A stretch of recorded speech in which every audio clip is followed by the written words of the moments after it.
রাত্রির একটায় আমি মেসেজ পেলাম,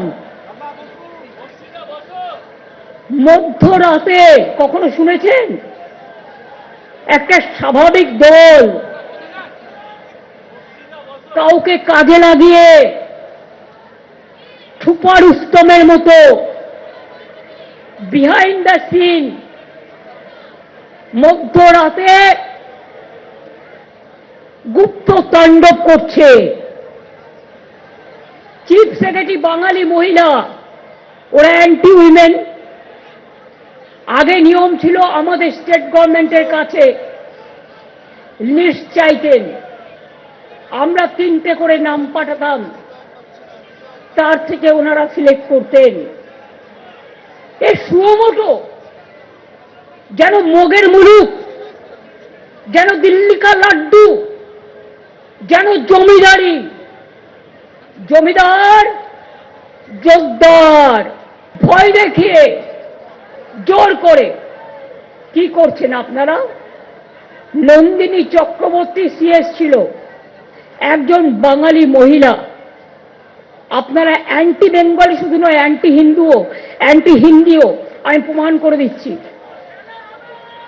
আপনারা নন্দিনী চক্রবর্তীকে রাত্রি 12:30টার পরে তাণ্ডব করে তাকে ঘাড় ধাক্কা দিয়ে বের করে দিলেন।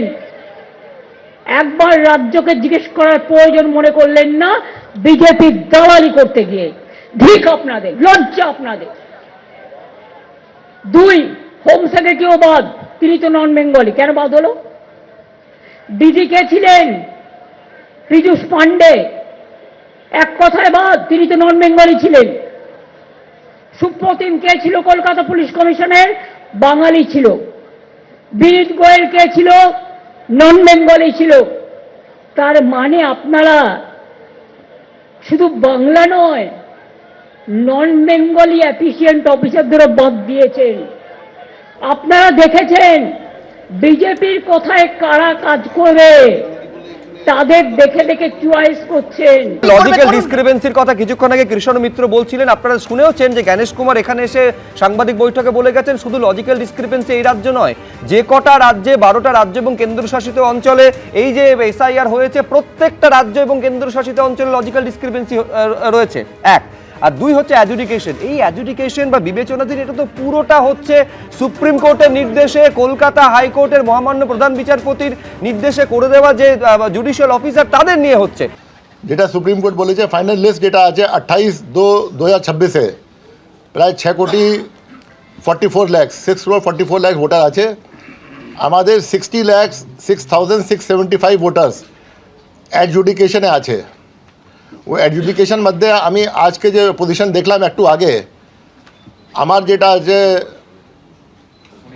ওপিনিয়ন আছে কি প্রায় আজকে 20 লাখ আজকে মধ্যে যেটা আছে নিষ্পত্তি হয়ে যাবে, প্রায় 1/3 যেটা আছে নিষ্পত্তি হয়ে যাবে। 705 অনারেবল জুডিশিয়াল ম্যাজিস্ট্রেটস অ্যাডজুডিকেশন করছেন, আর এক দিনে প্রায় 1.5 লাখ থেকে 2 লাখ হচ্ছে। তো আজকে 20 লাখ মধ্যে যেটা হয়ে যাবে, আর আমরা সম্পূর্ণ চেষ্টা করছি কি তাড়াতাড়ি যেটা আছে নিষ্পত্তি হোক। এবিপি আনন্দ, এগিয়ে থাকে, এগিয়ে রাখে।